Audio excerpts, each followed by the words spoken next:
Hello everyone and welcome to TowerGate. It is day 41. Yes, day 41 of TowerGate. We're moving right along. It's April the 13th, 2017. Just a couple quick items for you today. Let's see. Doing some research last night, and as you know from previous videos, I've never really been too happy about the Senate. Never expected much to come out of the Senate hearings. I've been focusing mostly on the House.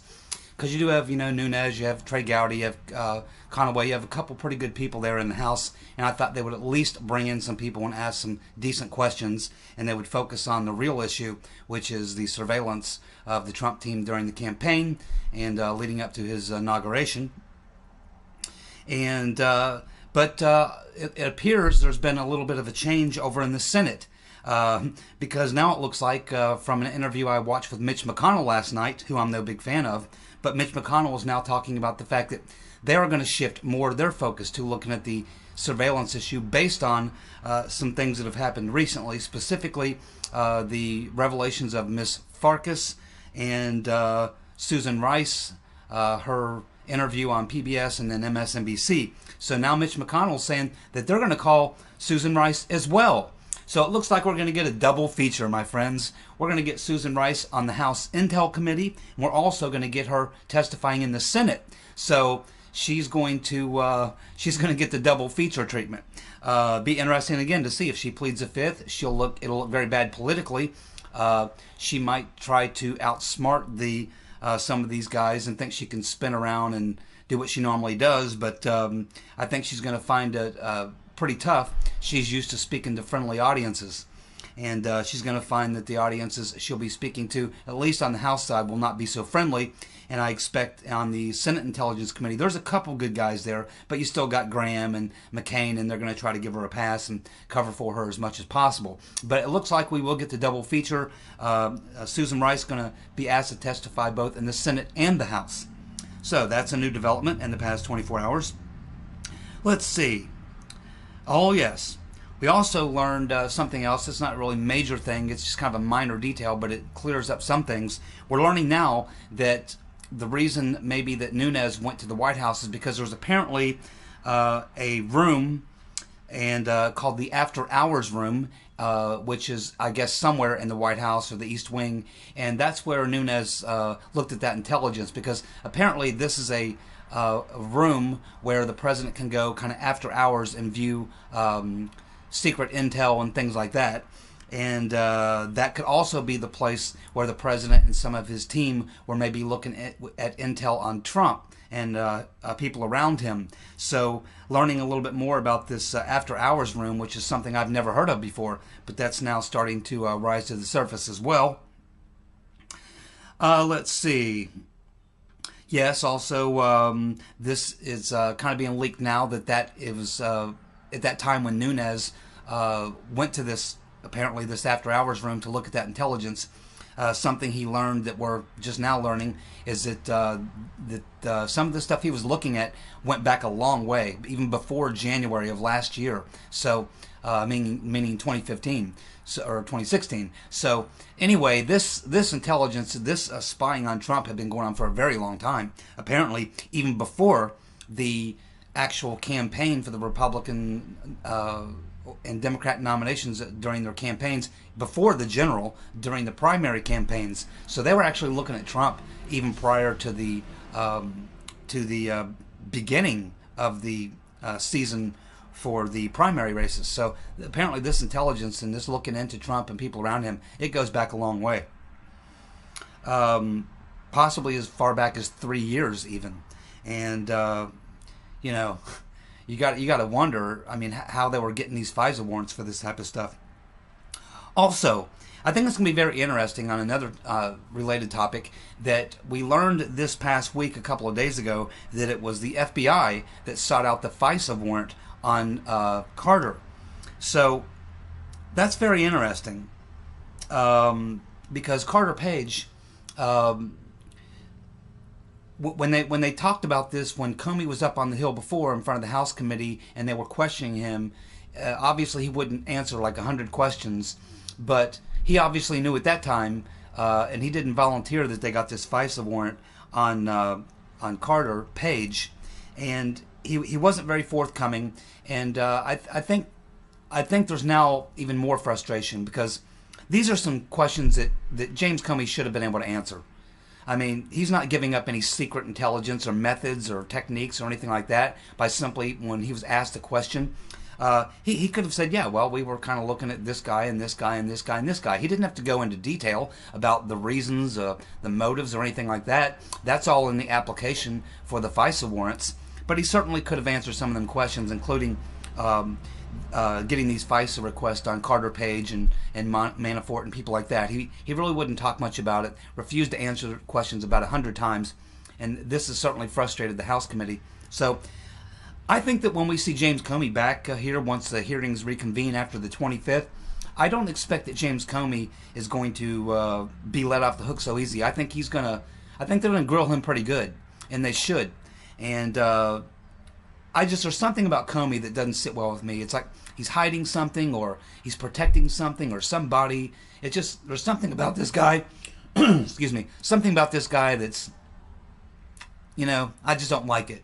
And so I think that when we see Comey back, I mean, they really have gone pretty easy on him based on a lot of the decisions he's made. We know what he did with the Clinton emails and how he went out there and made the case and then said, but no reasonable prosecutor would prosecute, even though he just laid out the case, which she broke all these laws. So, and then he comes out the week before the vote and says, oh yeah, we've discovered all these new emails, 600,000, and then 3 or 4 days later, oh, we've gone through all the emails, there's nothing there. I mean, this guy, there's something about James Comey that, I don't know what it is, but they really have taken it pretty easy on him for considering how incompetent he appears to be and bumbling. So I really believe that after the 25th, he is going to be back testifying, probably on both sides, on the House and the Senate. I don't expect, at least on the House side, that James Comey is going to find a very friendly group of folks over there, and I think they are going to grill his butt a lot harder than they have in the past, and I'm really looking forward to seeing that, because at some point they got to crack this guy. I would, if I was Trump, I would have canned him and asked for his resignation day one. Okay, there's two non-related issues I'll touch on very quickly. WikiLeaks came out with some new information today. Hillary Clinton is the gift that just keeps on giving, because in this WikiLeaks release that happened today, we're getting all these emails of email conversations with Hillary, and the topic is Syria.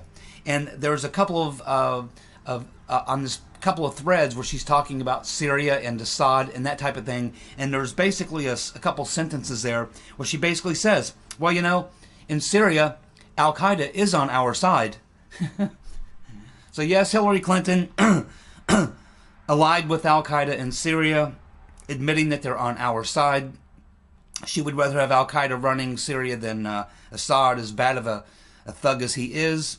Hillary Clinton, and this just goes to prove what many of us knew all along, and what a lot of military people have reported, is that whether it's Iraq or Afghanistan or Libya or Syria, it doesn't really matter where, it didn't appear that the Obama administration, which would include Hillary and Kerry as Secretaries of State, were very interested in actually killing terrorists there. They seem to be a lot more interested in regime changes than they were in actually hitting Al-Qaeda and ISIS.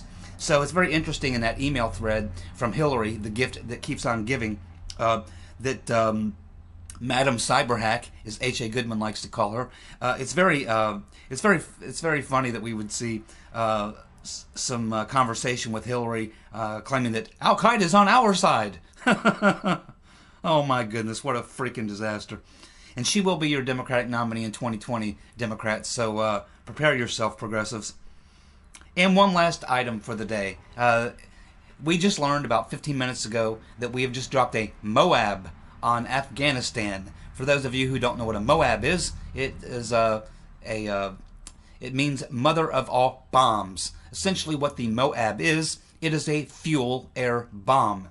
And what happens with this particular bomb, it's not like a lot of bombs which require fragmentation and things like that to wreak its havoc and destruction. This particular bomb is almost more of a psychological weapon than it is an actual, weapon for actually killing a lot of people or machinery or what have you. Not that it doesn't have blast effects that certainly will kill a lot of people, but it has a big psychological effect, because what this bomb is a fuel air bomb. What happens is when this bomb detonates, it has this type of fuel which is very condensed and crystallized, and when it comes in contact with air, it massively expands. And it creates a gigantic fireball. It's really loud, a really loud boom, echoing like 50 miles away. It rattles windows and houses 50 miles away, rattles the fillings in your teeth 50 miles away, and it creates a mushroom cloud bomb explosion that looks just like a nuke. In fact, if you want to take a look at this, you can just go to YouTube and type in MOAB, M-O-A-B, test, and you can watch videos, and you can see that when the MOAB detonates, it looks just like a nuke. I mean, you would swear, if you didn't know what it was, you would think it was a nuke. So whoever these dead people are in Afghanistan, or the people who are 20, 30 miles away, who weren't killed from the blast, who actually got to see this thing going off in the distance, they probably think they just got nuked. They didn't get nuked, they got MOAB'd. And so that's what happened there. And it's the first time we've actually ever used that bomb. We've done tests with it, but it's the first time it's actually been used in a combat operation. But yeah, the MOAB is a pretty nasty bomb. It's a 20,000-pound bomb, by the way. And the Russians, they have one that's 35,000 pounds. It's almost double that, and they call theirs the father of all bombs. And it's, of course, as you can imagine, it's the same thing. It's a gigantic fuel-air bomb. So these fuel-air bombs are pretty effective at blowing stuff up, but mostly they're primarily a psychological weapon. Because if you're anywhere around and you see one of these things, you're far enough away from the blast to survive the blast, you will swear you've been nuked. So it's a pretty scary bomb. And Trump just dropped it in Afghanistan on Al-Qaeda. And hopefully we killed about 1 million of them, however many it takes. I don't know about you guys, but I'm tired of pussyfooting around with these people. We've been doing it for 15 years.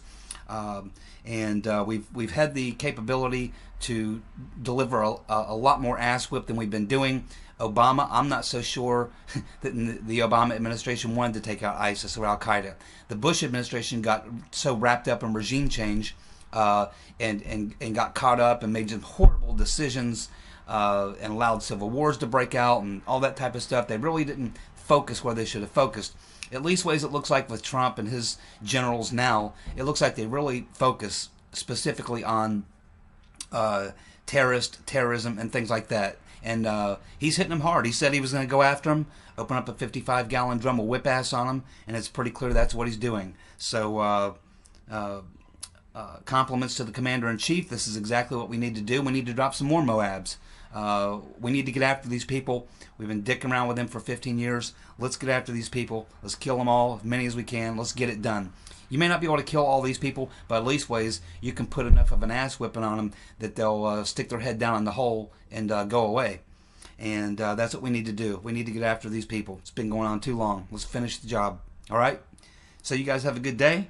That's TowerGate, April 13th, 2017, day 41. See y'all tomorrow. Goodbye.